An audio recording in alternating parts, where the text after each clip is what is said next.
Sejam muito bem-vindos. Evangelho do Amor. Espero que seu coração esteja aberto e que você receba mais do que informação, uma descarga de fé, uma provocação de Deus, porque eu creio que Deus quer que a gente viva de forma sobrenatural tudo aquilo que fazemos, né? Não é apenas o relacionamento com Ele, a vida familiar, financeira, os negócios, né? Nós precisamos viver um nível crescente, cada vez maior de intervenção de Deus na nossa vida. E o tema da minha mensagem essa manhã é negociando com Deus. Eu sei que a frase pode fazer pensar muita coisa, mas não se trata de negociar com Ele, como se nós estivéssemos entrando em alguma negociata, e sim de trazê-lo para dentro da nossa vida de negócios, de empreendimentos. Eu quero começar lendo o Salmo 127, versos 1 e 2, que diz o seguinte: se o Senhor não edificar a casa, em vão trabalham os que edificam. Se o Senhor não guardar a cidade, em vão vigia a sentinela. Será inútil levantar de madrugada, dormir tarde, comer o pão que conseguiram com tanto esforço. Aos seus amados, Ele o dá enquanto dorme. Obviamente, aquilo que diz respeito à parte de Deus não anula a nossa. Quando a Bíblia está dizendo, se o Senhor não edificar a casa, em vão trabalham os que edificam, né? Não está dizendo que por Deus edificar, nós não deveríamos ter nenhum papel nisso, mas que nós não deveríamos imaginar edificar a casa. E edificar a casa aqui não é assentar tijolo, não é construir o prédio, né? Diz respeito à forma como conduzimos nossas famílias. Mas se o Senhor não participar, se nós não o trouxermos para dentro da nossa vida familiar, o nosso esforço pode resultar em nada. Depois a Bíblia diz, se o Senhor não guardar a cidade, em vão vigia a sentinela. O texto não está dizendo que porque podemos ter a proteção de Deus, que não vamos fazer a nossa parte, que não teremos sentinela. Mas querer trabalhar só com o nosso nível de vigilância, excluindo Ele, pode nos trazer prejuízo. E é depois de deixar bem clara essa ideia, que vem com vários exemplos, que o escritor, o salmista, pelo Espírito Santo, diz, será inútil levantar de madrugada. Outra versão diz cedo, dormir tarde, né? Está falando de uma jornada longa de trabalho. E ele diz comer o pão de dores, numa outra versão, o pão que conseguiram com tanto esforço. Porque ele diz aos seus amados, Ele dá enquanto dorme. Isso não é desculpa para a gente viver só dormindo. Outro dia vi um justificando, não, eu durmo mais para ganhar mais, porque Deus dá aos seus amados quanto dorme, quanto mais eu dormir, mais eu ganho, né? Não é bem esse o conceito que a palavra de Deus está apresentando. Paulo escreve aos Tessalonicenses e diz, aquele que não trabalha, esse também não coma. Nós temos responsabilidades, né? Quando Deus criou o homem, uma das primeiras coisas que Ele fez foi dar responsabilidade de trabalho, né? E, aliás, Deus deu ao homem trabalho antes mesmo de lhe dar uma esposa. Alguém disse que é porque Ele sabia o quanto custaria sustentar a dona, mas a verdade é que Deus estava estabelecendo princípios para o funcionamento da nossa vida em todas as áreas. E obviamente eu creio que Deus nos criou para sermos essas máquinas de realizações, né, de produtividade. No entanto, Ele está dizendo, não trabalhe sozinho, não me exclua, me deixa participar. E Deus está dizendo, quando eu participar, o que significa não necessariamente você não fazer a sua parte, mas permitir que eu entre. Eu vou fazer coisas enquanto nem você sequer dá conta de fazer, né? E isso é uma verdade muito importante. Então, em essência, o que eu quero dizer é que o meu esforço, por maior que seja, minha dedicação, meu empenho, por maior que seja, será inútil se eu deixar Deus de fora. E Deus quer em cada área da minha vida, mas em especial nos nossos negócios. E quando falo dos negócios, eu quero falar de todo tipo de empreendimento, né? Eu presido várias associações sem fins lucrativos. A gente não tem o propósito de ter lucro ou ganho pessoal com aquilo, mas são empreendimentos que requerem de nós dedicação, trabalho, gestão, e a gente quer que a roda vire, quer que a coisa funcione.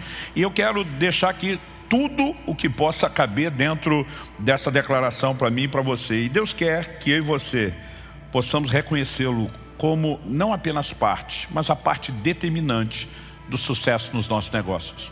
Em Deuteronômio, no capítulo 8, nos versículos 17 e 18, Deus diz, portanto não pensem, a minha força e o poder do meu braço me conseguiram essas riquezas. Pelo contrário, lembrem-se do Senhor seu Deus, porque é Ele quem lhes dá força para conseguir riquezas, para confirmar a aliança que, sob juramento, prometeu aos pais de vocês, como hoje se vê. Então Deus estava dando advertência: quando vocês entrarem na terra prometida, tiverem prosperado, não diga foi o meu braço, não diga eu sou o cara, não diga eu consegui. Deus está dizendo: você vai se lembrar do Senhor seu Deus, Ele te dá o poder de adquirir riquezas. Ou seja, Deus está dizendo: você não vai chegar lá sozinho, e eu não quero que quando chegar, imagine que conseguiu alguma coisa sem mim. Com essa perspectiva, eu gostaria de tentar chamar a sua atenção para algumas coisas que eu creio ser importantíssimas quando falamos de negociar com Deus. A primeira delas diz respeito, eu quero apresentá-lo na forma de uma pergunta, diz respeito à questão da vontade de Deus. A pergunta é: a vontade de quem deve ser realizada?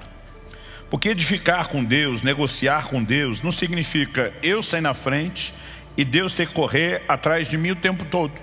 Porque alguns são mais ou menos assim: eles não oram para tomar uma decisão, eles não buscam a direção de Deus para os planos, depois que resolveram tudo, sai, aí eles começam a dizer: dá um jeito de abençoar aí, tipo, corra atrás de mim e resolva inclusive as bobagens que eu fizer por não ter consultado o Senhor. E muitas vezes nós já erramos nesse quesito de não buscar a vontade de Deus. Tiago capítulo 4, dos versos 13 a 15 diz o seguinte: vocês que dizem hoje ou amanhã iremos a tal cidade, negociaremos, ganharemos dinheiro, deveriam primeiro dizer: se o Senhor quiser e se vivermos, faremos isso ou aquilo. Então ele está dizendo: antes de um projeto, que obviamente visa o lucro, antes de um projeto que visa a sua prosperidade ser estabelecido, questione qual é a vontade de Deus. E a vontade de Deus nunca diz respeito só aos negócios. Eu vejo pessoas que mudam de cidade por propostas de emprego, e eles avaliaram, e tudo realmente no emprego, no ambiente dos negócios é o melhor, mas não pararam para se perguntar se vai ser bom para a família, se vão ter uma igreja onde possam criar os filhos, e o resto do pacote parece que assim, se for bom para as finanças, está tudo bem. Nós precisamos aprender a importância de buscar a vontade de Deus. Ontem uma pessoa conversando comigo dizia: pastor, o que o senhor considera uma das coisas assim mais importantes no ministério? Eu falei: eu vou te responder algo que não é só para o ministério, é para a vida. É viver a liderança do Espírito Santo. É andar não só na vontade claramente revelada na Escritura, aquilo que é princípio que já nos foi exposto e revelado, mas aquilo que a gente não sabe. A Bíblia não diz em que cidade eu e você deveremos estabelecer um negócio e ganhar dinheiro, mas diz que a gente deve dizer, se Deus quiser, porque Ele tem planos personalizados. E a única forma de ter acesso a isso é através da oração, rendendo-se à vontade dEle e confiando que o Espírito Santo vai trazer direção e confirmação. Eu tenho aprendido há muito tempo que a prosperidade, ela é determinada pela disposição de obedecer à voz de Deus. Então às vezes as pessoas querem saber: cara, o que você fez para dar certo essa área da sua vida? O que você fez para dar certo nessa questão do ministério? O que você fez naquela? Eu normalmente digo: a gente tem procurado seguir a liderança do Espírito Santo. Porque o que Deus quer que eu faça pode até ter resultados similares ao que uma outra pessoa foi chamada por Deus a fazer, mas não significa que nós vamos ter necessariamente os mesmos processos. E muitas vezes pode parecer confuso alguma direção de Deus. Filipe está no meio de um avivamento em Samaria, está chacoalhando a cidade de uma forma extraordinária. E a Bíblia diz que Deus fala com ele: vai para aquela estrada que está deserta, tipo que não tem ninguém. Não só não está acontecendo nada, mas não tem ninguém. A Bíblia diz que prontamente ele obedece. E quando ele chega lá, realmente não tinha ninguém parado por lá. Mas ele chega no timing correto da passagem de uma pessoa. E deixa um avivamento de uma cidade inteira por causa de uma pessoa. Ele ganha aquele etíope para Jesus. E a tradição, esse registro não está na Bíblia, mas a tradição, e há muitos registros antigos, indicam que esse camarada espalhou o evangelho por toda a Etiópia. Aquele que parecia um trabalho pequeno ia determinar o curso não só de uma cidade, mas de uma nação. Muitas vezes nós não sabemos quais são os desdobramentos. E justamente por isso nós temos que confiar em quem sabe e viver a liderança dele. Agora, isso não vale apenas para uma direção ministerial, vale para tudo que nós vamos fazer. Gênesis, no capítulo 26, nos diz, nos versos 1 a 6, sobreveio fome à terra, assim como tinha acontecido nos dias de Abraão. Então Isaac foi a Gerar encontrar-se com Abimeleque, rei dos filisteus. O Senhor apareceu a Isaac e lhe disse: não desça ao Egito, mas fique na terra que eu lhe indicar. Habite nela e serei com você e o abençoarei. Porque a você e a sua descendência darei todas essas terras e confirmarei o juramento que fiz a Abraão, seu pai. Multiplicarei a sua descendência como as estrelas do céu e a ela darei todas essas terras. Na sua descendência serão benditas todas as nações da terra, porque Abraão obedeceu a minha palavra e guardou os meus mandamentos, os meus preceitos, os meus estatutos e as minhas leis. A Bíblia diz: Isaac, pois, ficou em Gerar. Era o conselho que toda a consultoria da época daria? Não. Mas quando Deus dá uma direção, a gente obedece. Resultado, versos 12 e 13 de Gênesis 26 diz: Isaac semeou naquela terra e no mesmo ano recolheu 100 por 1, 100 vezes mais, porque o Senhor o abençoava. Ele enriqueceu, continuou prosperando e ficou riquíssimo. E você precisamos entender que eu com Deus é diferente de Deus comigo. Você com Deus é diferente, só Deus com você.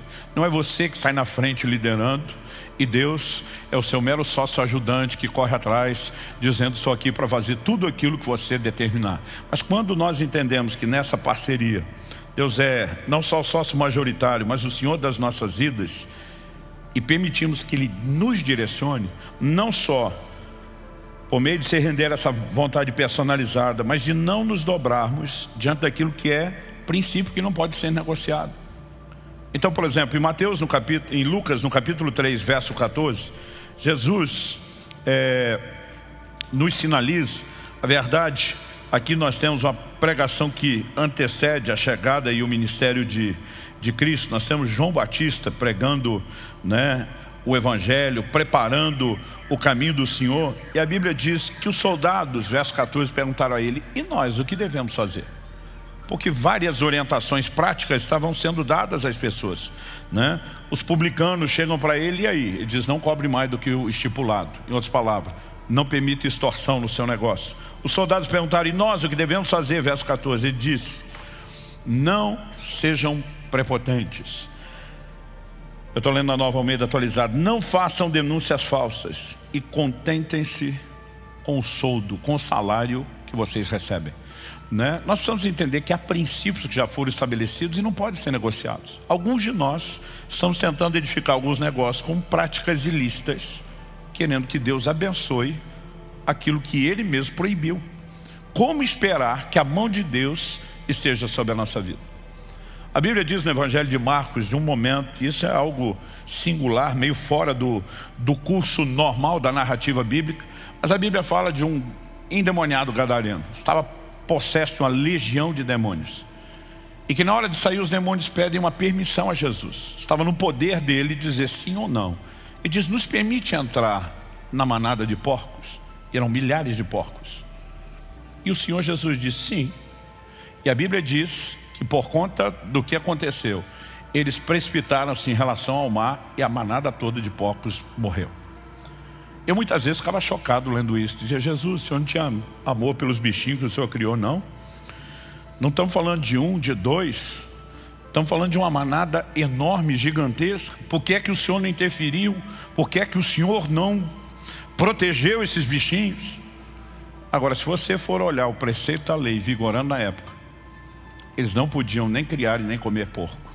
E deixa eu dizer uma coisa: Deus não tem nenhum compromisso de abençoar negócios ilícitos que são contrários à sua palavra e aos seus princípios. E muitas vezes nós estamos querendo que Deus proteja o que Ele diz. Eu não posso ter nenhum compromisso de proteger isso dos ataques do inimigo. Quem está entendendo? Alinhar-se à vontade de Deus vem desde os princípios claramente revelados na Escritura até a disposição de eu e você andarmos debaixo dessa liderança e da orientação do Espírito Santo. Em Deuteronômio 28, de 1 a 14, Deus está dizendo: se você atentamente ouvir a minha voz e guardar os meus mandamentos, os meus estatutos que hoje eu te ordeno, eu vou te abençoar. Eu vou te abençoar na cidade, eu vou te abençoar no campo, eu vou abençoar a sua linhagem, eu vou abençoar o seu gado, eu vou abençoar se você andar em obediência. Mas de alguma forma a gente tem relativizado a obediência e muitas vezes estamos dizendo quase para Deus: se o Senhor me abençoar, talvez eu obedeça. Deus está dizendo: não, a regra do jogo é diferente. Se você me obedecer, é que eu te abençoo e não o contrário. E quando a gente começa firme nessa disposição, dizer vamos construir dessa forma, né, tudo muda. E deixa eu falar algo difícil de você digerir. Se quando Jesus diz, dai a César o que é de César, assim como ele disse, dai a Deus o que é de Deus, se não fosse possível praticar isso sem quebrar um negócio, o que Jesus falou não seria verdade, ou no mínimo não seria justo. E se alguma coisa do que ele falou, uma só, qualquer, não pudesse ser levada ao pé da letra, por que é que o resto seria? Se alguma parte do que ele falou não é digna de confiança ou credibilidade, ou vai ser colocada em xeque, ou a gente diz, não, valia para aquela época, mas não para hoje, por que é que o resto vale? A verdade é que eu e você vamos precisar de um nível de fé, de que andar debaixo da palavra e da vontade de Deus nos permite viver de forma extraordinária, sobrenatural, e a intervenção de Deus. Quem está entendendo, diga amém. Se inscreva para receber mensagens da palavra de Deus para seu coração. Compartilhe essa mensagem para mais vidas serem alcançadas. Que você tenha um dia repleto de paz e de bênçãos vindas da parte de Deus.